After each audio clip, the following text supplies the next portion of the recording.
எப்படி இருக்குது இந்த லொக்கேஷன்?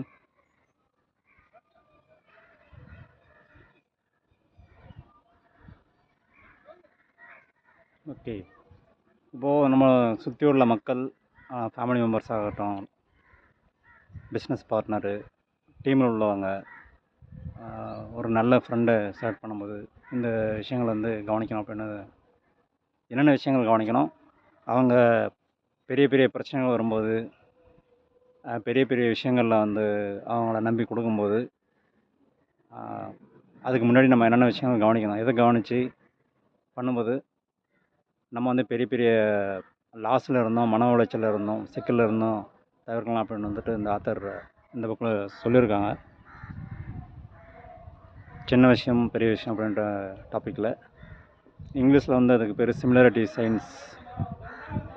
பெரிய பெரிய விஷயங்களில் வந்து எப்படி நடப்பாங்க, அதுக்கு ஈக்குவலான சின்ன சின்ன விஷயங்கள் இருக்கும். அந்த நுணுக்கத்தை வந்து நம்ம கவனிக்க ஆரம்பிச்சிட்டோம் அப்படின்னா, இவங்க இந்த சின்ன விஷயத்தில் இப்படி பண்ணுறாங்கன்னா பெரிய விஷயத்துலையும் இப்படி தான் பண்ணுவாங்க அப்படின்ட்டு வந்து நமக்கு ஒரு கிளாரிட்டி கிடைக்கும். அதை பொறுத்து நம்ம வந்து அவங்கள நம்பலாமா வேணாமா, ஃப்யூச்சரில் அவங்க கூட ட்ராவல் பண்ணலாமா அப்படின்றது வந்துட்டு ரொம்ப தெளிவாக டிசைட் பண்ணலாம் அப்படின்னு சொல்லியிருக்காங்க ஆத்தர். எம்எம்ஜியில் சொல்கிற மாதிரி வந்துட்டு ஒரு கண்டென்ட்டை சொல்கிறோம் அப்படின்னா அந்த ஆத்தருக்கு வந்து கிரெடிட் கொடுக்கணும். நாகூர் ரூமி அவங்களுக்கு வந்து இந்த புக் எழுதியிருக்காங்க. இந்த கண்டென்ட்டு பற்றின க்ரெடிட்ஸ் எல்லாமே அவருக்கு தான் போகும். இன்னொன்று வந்து என்னோடய மென்டாருக்கும் அந்த சமயத்தில் க்ரெடிட்ஸ் கொடுக்கணும். ஏன்னா அவர் தான் வந்து புக்கு படிங்க, நிறைய விஷயங்கள் வந்து தெரிஞ்சுக்கலாம், நம்ம படிக்காத விஷயங்கள், பார்க்காத விஷயங்கள் இதெல்லாம் தெளிவாக அப்படின்னு சொல்லியிருக்காங்க. இதில் எனக்கு இந்த புக்கு படிக்கும்போது இந்த டாப்பிக்கில் இன்னொரு விஷயமே கிளியர் ஆச்சு. அதை பற்றி அப்புறம் சொல்கிறேன். சிமிலாரிட்டி சயின்ஸில் யாரெல்லாம் சிக்கிட்டு இருப்பாங்க, யாரெல்லாம் அதில் வந்து சிக்காமல் இருக்காங்க, இதை நம்ம ஐடென்டிஃபை பண்ண தெரிஞ்சிட்டோமா அப்படின்னு பெரிய பெரிய விஷயங்களை வந்துட்டு ரொம்ப சுலபமாக டீமோடு சேர்ந்து சமாளிச்சுட்டு போகலாம். லைஃப் பார்ட்னரும் சரி, பிஸ்னஸ் பார்ட்னர் கூட வந்துட்டு ஸ்மூத்தாக போகும் அப்படின்றது.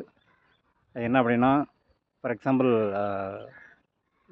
சுவாமி விவேகானந்தர் இருக்கார்ல, அவர் வந்து அமெரிக்காவில் வந்துட்டு போயிட்டு அந்த தமிழோட அந்த செய்தியை பரப்புறதுக்கு போகிறதுக்கு முன்னாடி வந்து சாரதா தேவி அவங்ககிட்ட வந்து ஆசி வாங்கிட்டு போகலாம் அப்படின்ட்டு வர்றாரு.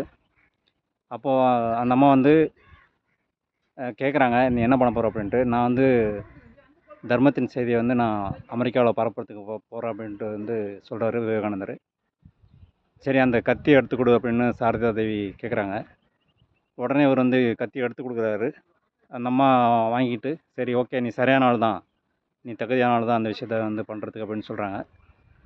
அவருக்கு வந்து சந்தேகம் வந்துடுது, கத்தி எடுத்து கொடுக்குறதுக்கும் நான் அங்கே அமெரிக்கா போகிறதுக்கும் என்ன டிஃப்ரென்ஸ், என்ன வித்தியாசம் அப்படின்னு சந்தேகம் வருது. கேட்குறாரு. அப்போ அந்த அம்மா சொல்கிறாங்க,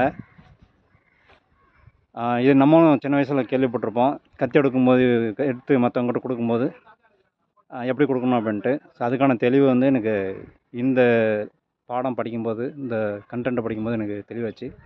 என்ன அப்படின்னா, அவர் கத்தி எடுத்து சாரதா தேவி அம்மாக்கிட்ட கொடுக்கும்போது கூர்மையான பக்கத்தை வந்து தன்னோட சைட்லேயும், கைப்பிடி வந்து சாரதா அம்மா தேவியை நோக்கியும் வந்து கொடுத்துருக்காரு.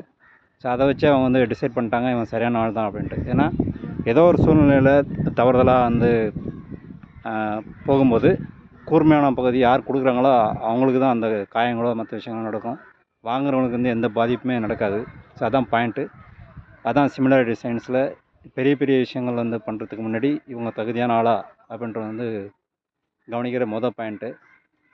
அது எக்ஸாம்பிள் கொடுத்துருக்குற வந்து ஆத்தர்.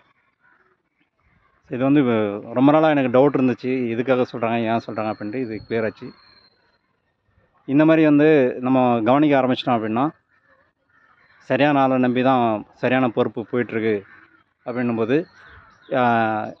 இப்போ அந்த மாதிரி அவர் முன்னாடியே கவனித்து சொன்னதுனால இப்போது ராமகிருஷ்ண பரமஹம்சரோட வேலைகள் வந்து அடுத்தடுத்து இவர் எடுத்து இப்போ வந்து பெரிய லெவலில் இன்றைக்கும் அது நடந்துகிட்ருக்கு இல்லையா.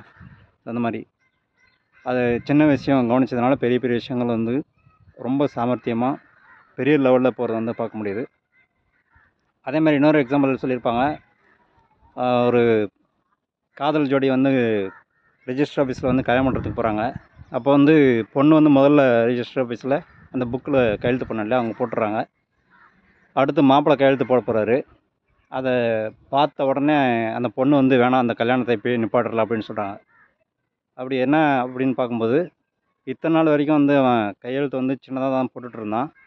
இப்போது கல்யாணம் ஆக போகிறதுன்னு தெரிஞ்சு அவன் தான் வந்து பெரிய ஆள் அப்படின்ற நினப்பில் வந்து அவன் நான் கையெழுத்து போடுறத வந்து பார்த்துட்டே இருந்துட்டு என்னோட பெருசாக பெரிய பெரிய லெட்டரில் வந்து கையெழுத்து போடுறான். இவனை வந்து என்னை வந்து ஃப்யூச்சரில் வந்து அவனை டாமினேட் பண்ணி நான் அதிகாரம் பண்ணுற தோரணையில் தான் இருப்பான். அதனால் இவன் வேண்டாம் அப்படின்ட்டு வந்து அந்த பொண்ணு அப்பயே முடிவெடுத்துருச்சு அப்படின்னு சொல்கிறாரு. இந்த மாதிரி நம்ம எதுவும் ப்ராக்டிக்கலாக பார்த்துருக்கோமா? அந்த மாதிரி யாரும் தப்பிச்சிருக்காங்களா? அந்த மாதிரி எக்ஸ்பீரியன்ஸ் எதுவும் இருந்ததுன்னா சொல்லலாம். இப்போ ரீசெண்டாக கூட ஒரு நியூஸில் பார்த்தேன். பெங்களூரில் வந்து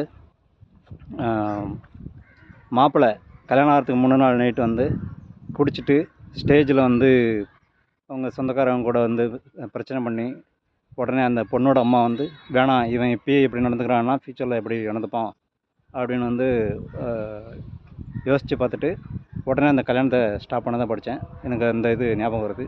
இந்த மாதிரி நமக்கு பார்த்த விஷயங்கள் நம்மளுடைய எக்ஸ்பீரியன்ஸு அதையும் ஷேர் பண்ணலாம். சின்ன சின்ன விஷயங்களை கூர்ந்து கவனிக்க ஆரம்பித்தோம்னா அவங்க சரியான ஆளா இல்லையா அப்படின்றது வந்து தெளிவு கிடச்சிருக்கோன்னு நான் நம்புகிறேன். இதை பற்றின ஆடியோஸ் வீடியோஸ் வந்துட்டு ஃப்யூச்சரில் நான் ஷேர் பண்ணுறேன்.